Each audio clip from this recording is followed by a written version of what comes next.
Halo teman-teman ATLM Indonesia, juga halo buat teman-teman tenaga kesehatan lainnya yang sedang fokus untuk persiapan TKB, SKB, CPNS, atau juga yang akan mengikuti uji kompetensi.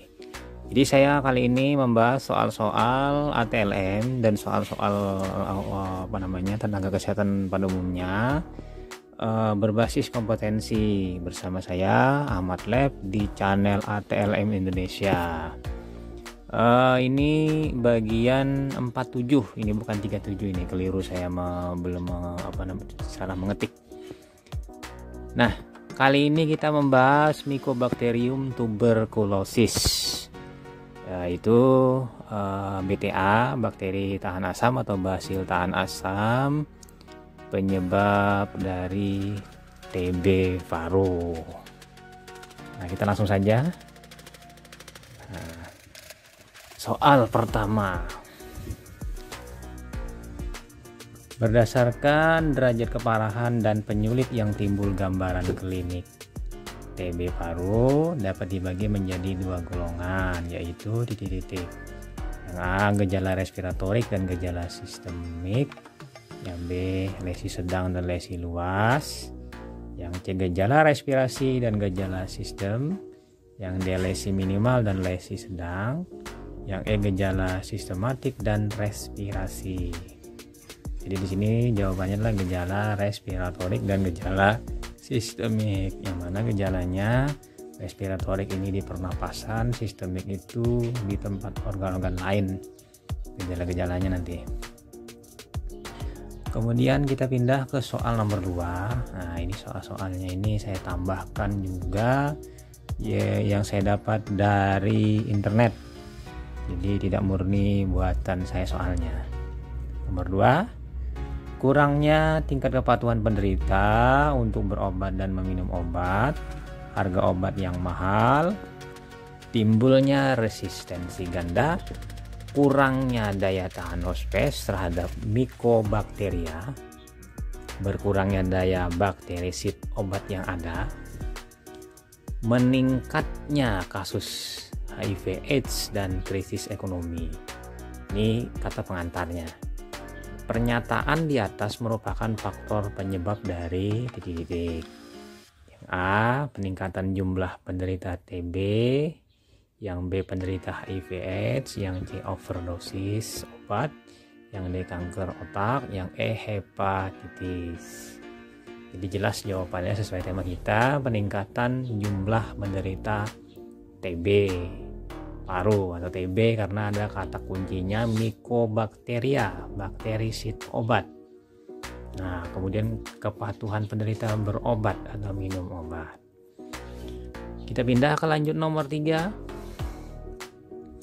Pada pengobatan untuk pasien TBC yang diindikasikan untuk terapi semua bentuk tuberkulosis aktif disebabkan oleh kuman yang peka dan untuk profilaksis orang berisiko tinggi mendapatkan infeksi. Nah, ada profilaksisnya ini. Dapat digunakan tunggal atau bersama-sama dengan anti tuberkulosis lain. Jadi nanti ada kombinasi FDC kalau tidak salah. Kerja obat bersifat bakterilisis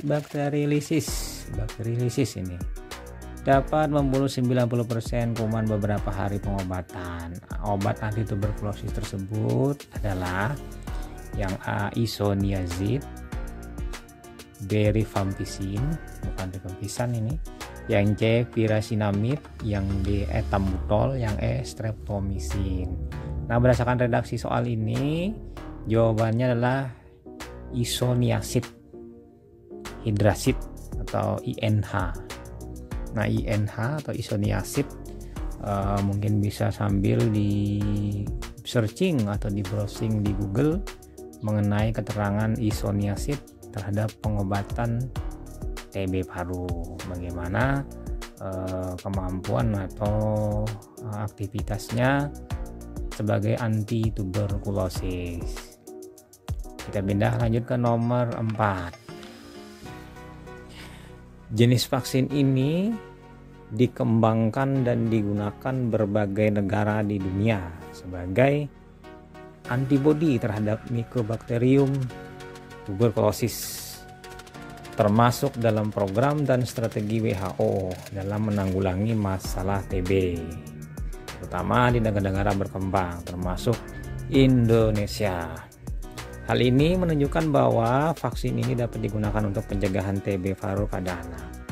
Vaksin tersebut adalah, nah ini redaksional soalnya, vaksin itu adalah apa?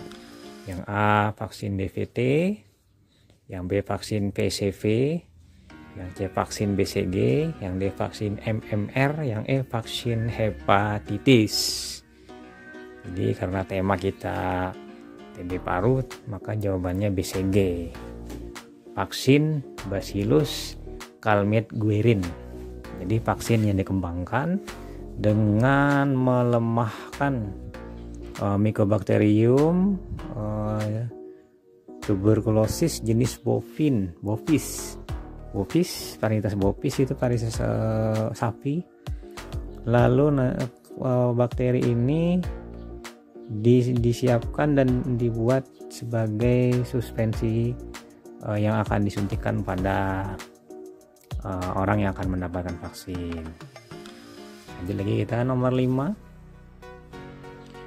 Pewarnaan sediaan sputum yang digunakan untuk diagnosis laboratorium untuk menemukan BTA dengan teknik pemanasan menggunakan nyala api adalah titik.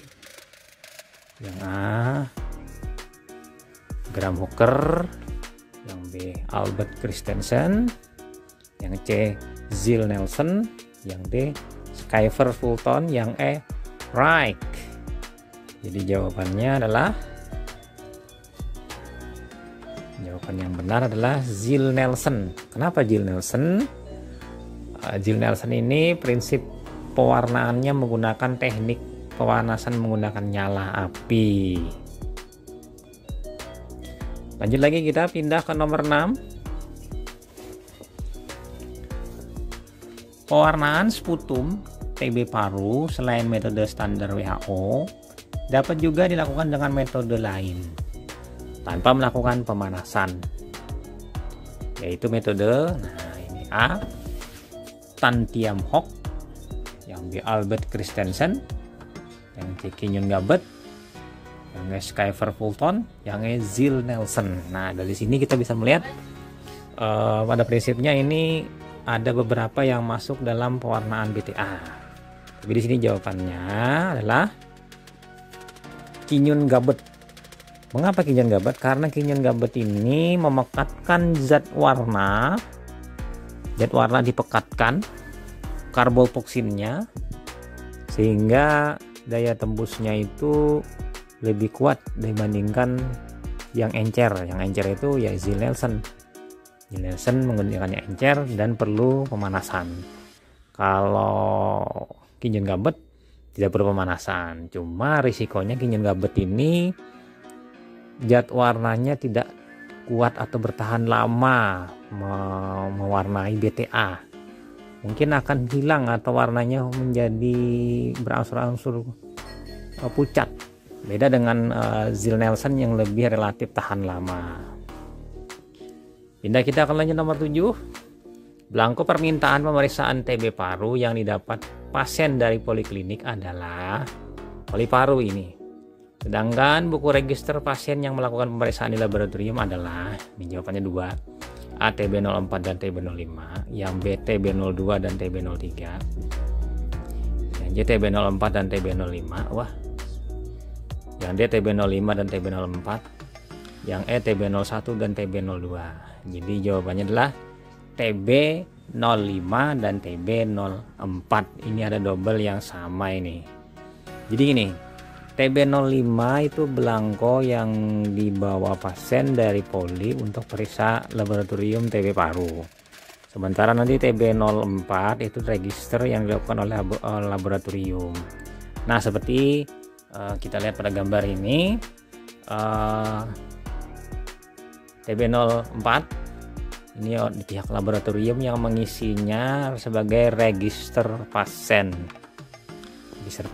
Jadi di situ bisa memantau dimulai dari dia melakukan pemeriksaan pertama misalnya negatif atau pemeriksaannya positif, nanti ada follow up dan akhir pengobatan, nanti hasil seputumnya.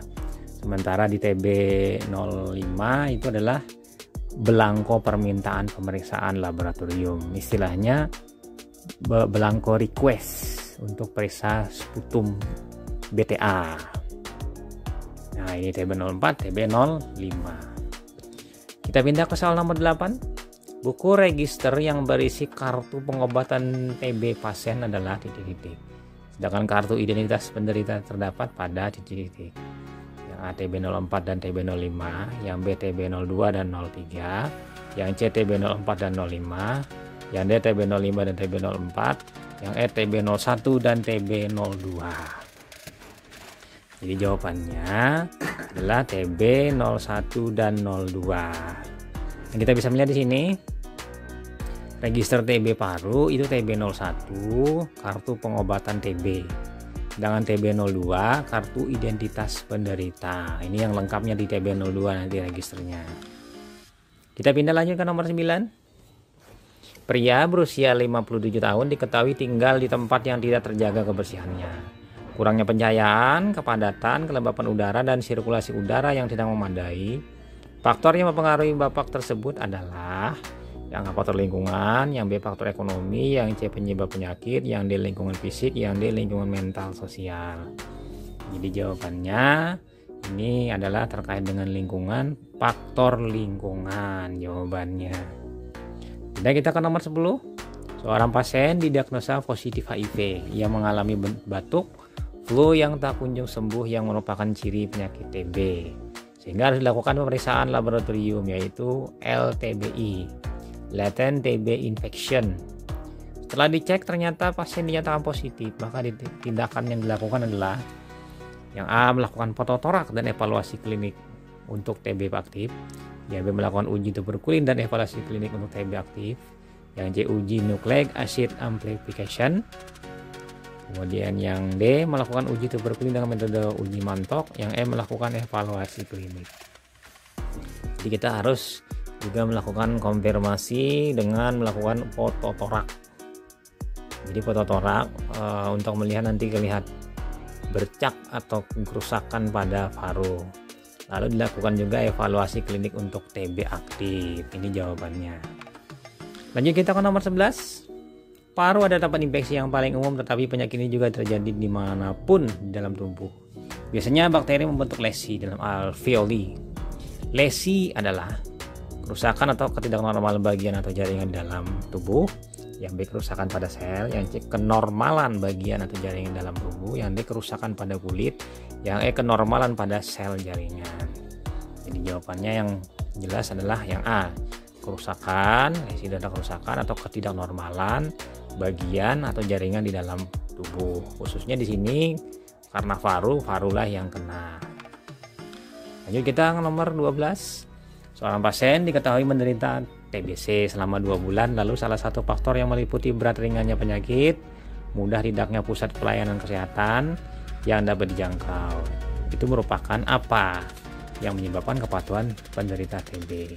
Yang A faktor sosial, yang B faktor medis, yang C faktor ekonomi, yang D faktor sosial dan medis, yang C faktor budaya. Jadi jawabannya adalah faktor sosial. Sosialnya dari si pasien tadi. Kita ke nomor 13. Di berbagai daerah di Indonesia, kegiatan penanggulangan TB menggunakan suatu strategi sehingga dapat mencegah penularan penyakit TB ini. Strategi yang digunakan pada kasus ini strategi enabling, strategi motivation, strategi posyandu, strategi presdisposing, yang strategi DOTS. Jadi TB paru memiliki strategi khusus namanya strategi DOTS, yang mana DOTS ini berasal dari kata Directly Observed Treatment Short Course. Nah ini lanjut lagi.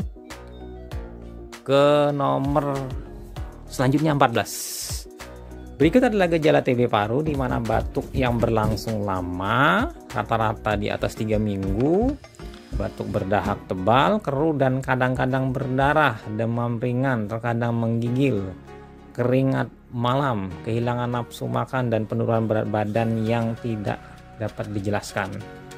Sesak napas dan nyeri dada, kelelahan dan kelemahan. Wah, ini banyak ini. Pada orang-orang yang sudah terkena pun tidak semuanya menunjukkan gejala TB paru yang khas.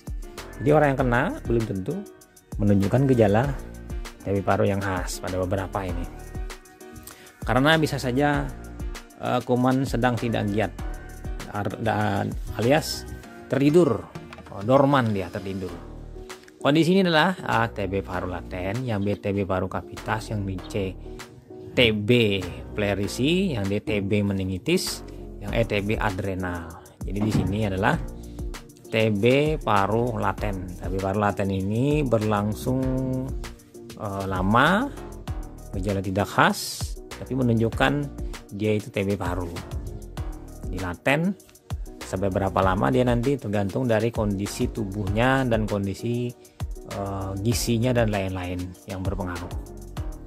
Lanjut lagi kita ke nomor 15. Berikut ini yang termasuk dalam 5 komponen dasar dalam DOTS TB paru yang digunakan saat ini adalah penemuan kasus, komitmen politik, jaminan tersedianya obat, tepat sasaran, dan pencatatan dan pelaporan.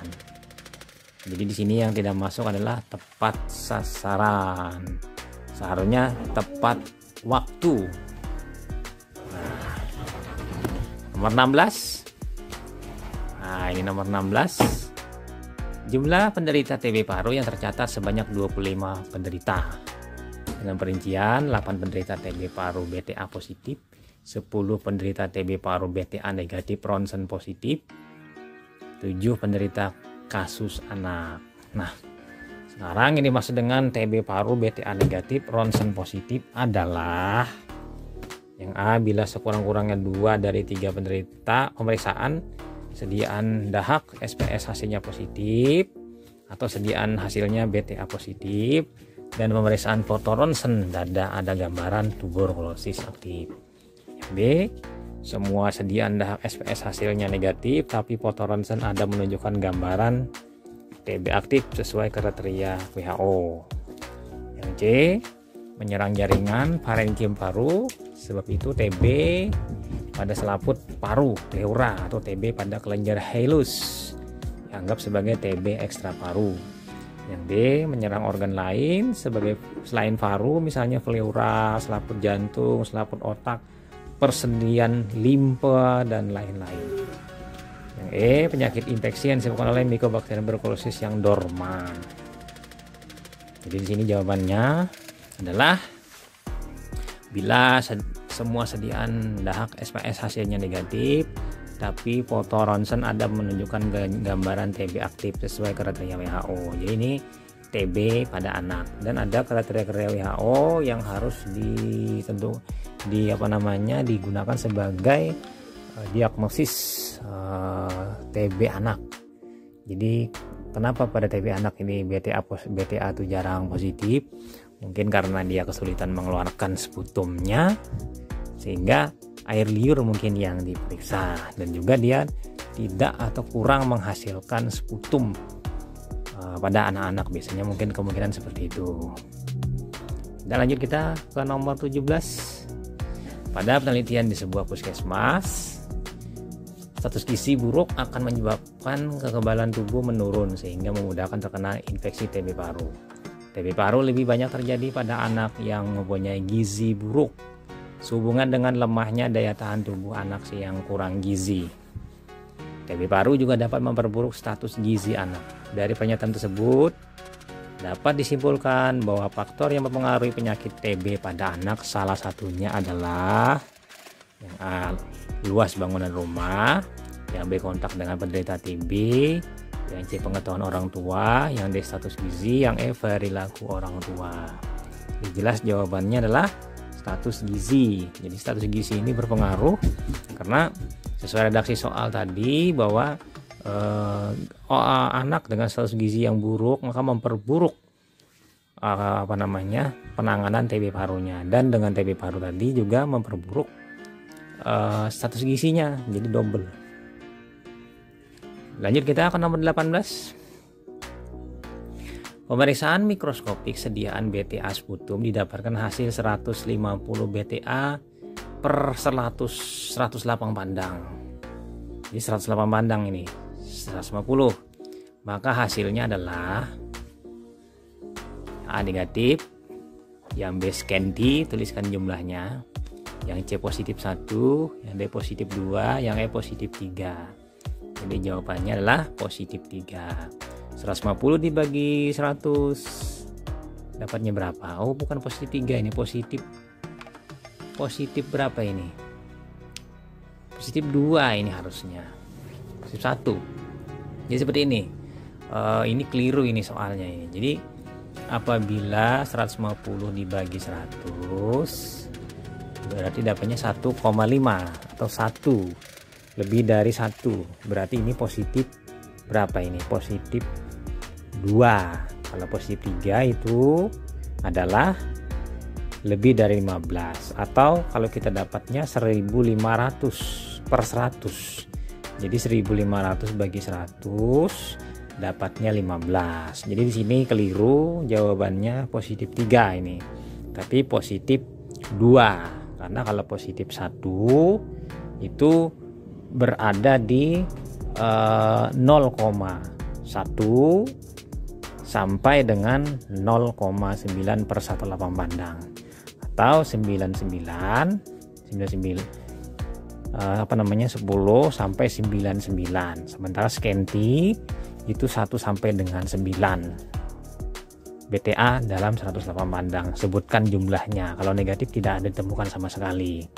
Mungkin teman-teman nanti bisa melihat kembali di skala BTA yang digunakan. Jadi kita bisa menyimpulkan dari soal ini adalah positif 2 karena berada di 1,5 per 108 pandang, yang mana 1 sampai 10 itu adalah per 108 pandang itu adalah positif 2. Jadi kita ke nomor 19. Seorang anak laki-laki usia 7 tahun dibawa ke IGD dengan kejang sejak pagi hari. Anak demam sejak 4 hari yang lalu. Saat ini anak berada dalam kondisi letargi, suhu 40 derajat Celcius, kaku kuduk positif.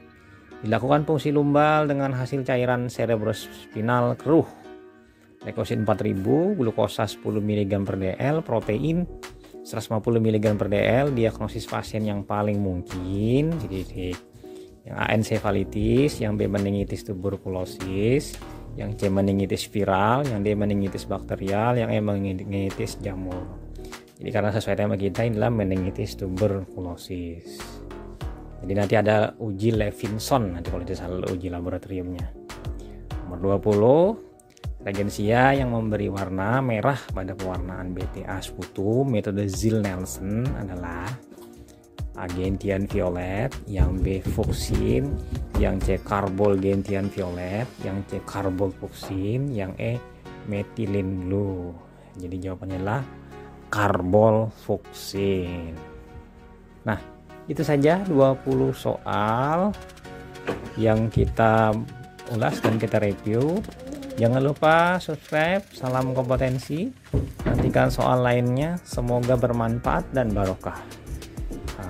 Jadi teman-teman yang setelah setia menonton hingga akhir video ini, saya doakan semoga lulus SKB, TKB, CPNS-nya tahun 2020 ini, dan teman-teman yang selanjutnya nanti. Oke, saya Ahmad Lab dari Banjarmasin pamit. Semoga bermanfaat. Bye.